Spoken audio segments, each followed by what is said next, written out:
In this video, we will go over the new functionality we added in version 2 of Guardonix, which was a free firmware upgrade for all users.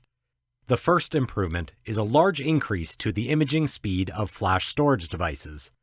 For comparison, if we connect a typical SSD to a USB 3 port without using a write blocker, we can image it at 297 megabytes per second with an average CPU load of 4.4%. This SSD can read at 550 megabytes per second, and after accounting for overhead, USB 3.0 allows for over 400 megabytes per second, so why can we only image at 297? We spent a few thousand hours researching this question and determined that the answer is in the complex interaction between timings of various state changes of USB protocol and internal timings of the SSD. We use the results of our research to implement an algorithm that automatically adjusts key USB protocol timings during imaging to synchronize with the SSD, and the results speak for themselves. Connecting the same SSD through Guardonix and enabling standard speed optimization allows us to image it at 388 megabytes per second, which is about 31% faster. The standard level of optimization is a quick approximation of ideal timings, which increases CPU load by only 1.6%. The aggressive level of optimization calculates ideal timings more precisely, which increases speed a bit further to 396 megabytes per second, but adds more CPU load, increasing it by another 6.6%. Please take note that we are comparing to a direct connection, so the improvement over other hardware write blockers is even greater due to their overhead. We see the same kind of speed boost for all quick flash storage devices, including the newest USB flash drives. There is nothing special about the setup we are using to show these speeds, and the same results can be replicated by any user, provided that the image target drive and USB 3 controller used by the PC are both fast enough to prevent bottlenecking the speed to a lower level.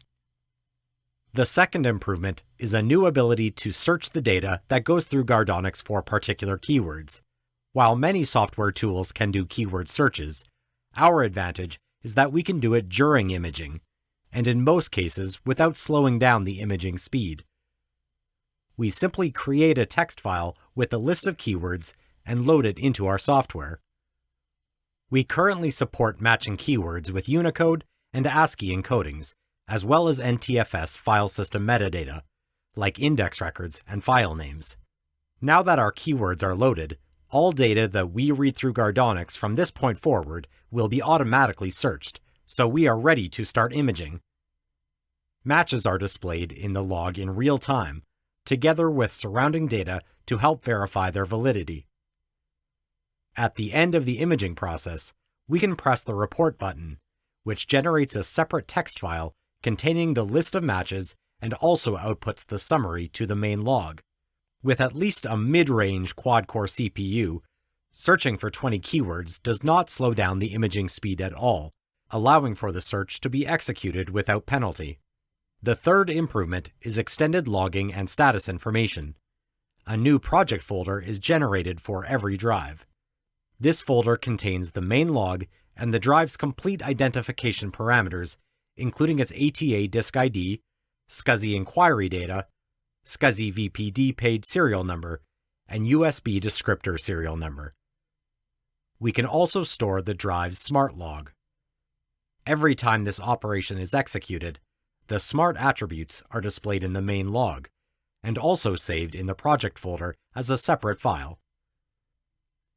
The attributes commonly associated with drive degradation have an exclamation mark next to them. This operation can be executed multiple times.